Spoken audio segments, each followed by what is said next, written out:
Magandang araw sa lahat, welcome po ulit dito sa atin channel ang Biyahe Ikomida.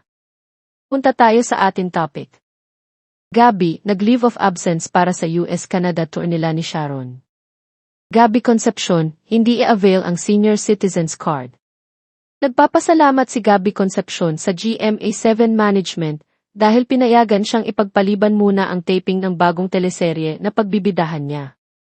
Ito ay para bigyang daan ang US at Canada tour ng Dear Heart, ang 8-city concert nila ng kanyang ex-wife na si Sharon Cuneta.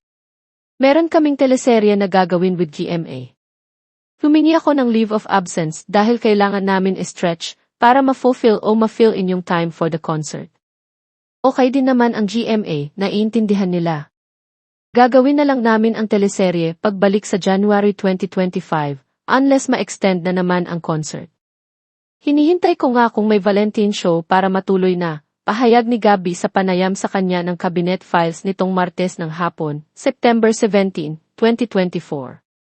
Sinabi ni Gabby na may pagkakaiba ang US concert tour nila ni Sharon kumpara sa kanilang mga nakasanayang pagtatanghal sa Pilipinas. Aiksya nila yung song saka hindi na siya 2 hours, voluntaryong kwento ni Gabby. Parang nakakapagod yung 2 hours sa lahat, maski sa audience. Baka antukin uwi pa sila, magmamaneho pa. Saka may timetable nga kung minsan yung mga venue doon.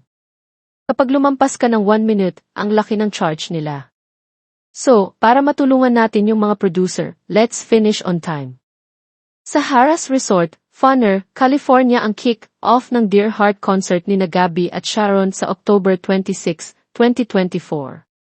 Susundan ito ng show nila sa Saban Theater, Beverly Hills, California sa October 27, The Meeting House sa Oakville, Canada, sa November 2, at sa The Venue Thunder Valley Casino Resort sa Lincoln, Canada, sa November 15. Magtatanghal din sina Gabby at Sharon sa Las Vegas at Hawaii.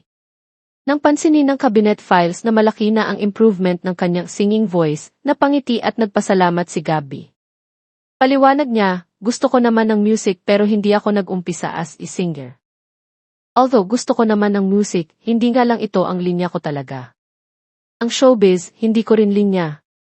Ang linya ko talaga, piloto, pero colorblind ako. So, sabi ng daddy ko, nandyan ka na lang din, galingan mo na. Kung hindi siya naging artista, ano siya ngayon? Ayon kay Gabby, pwede akong dentista. Nagampanan ko naman yung isa, out of 3. Naging real estate broker ako sa Amerika. 3 lang talaga yung gusto kong mangyari sa buhay ko, flying, dentistry, at real estate. Malaki ang utang na loob na tinatanaw ni Gabby mula sa showbiz dahil naging mabuti ito sa kanya. Nga. I am very thankful also, sambit niya. Wala akong pagsisisi because, for me, kahit na ano ang mangyari sa buhay natin, in general, is challenge. Maging successful ka man dito o hindi, subukan mo at subukan mo ulit hanggang sa magtagumpay ka. And yon, na-experience ko. Huwag kang susuko dahil ang araw na sumuko ka ay araw na mawawala ka kaya hindi pa ako tapos. Muling napangiti si Gabby nang itanong ang kanyang saloobin tungkol sa 60th birthday niya sa November 5, 2024. Ganoon ba? Tulad na nabanggit ko, every year yan, I used to count my birthdays. Starting last year, when was 33 yata or 32, hindi na ako nagbibilang. Wala, number lang, pabirong sabi ni Gabby. Pero, di umano, hindi dinidibdib ng aktor ang kanyang nalalapit na pagtuntong sa edad na 60. Hindi ko dinidibdib, pakli ni Gabby.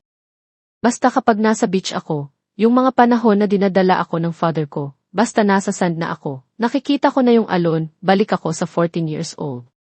May balak ba siyang i-avail ang senior citizen card kapag 60 years old na siya? Wala, reaksyon ni Gabby.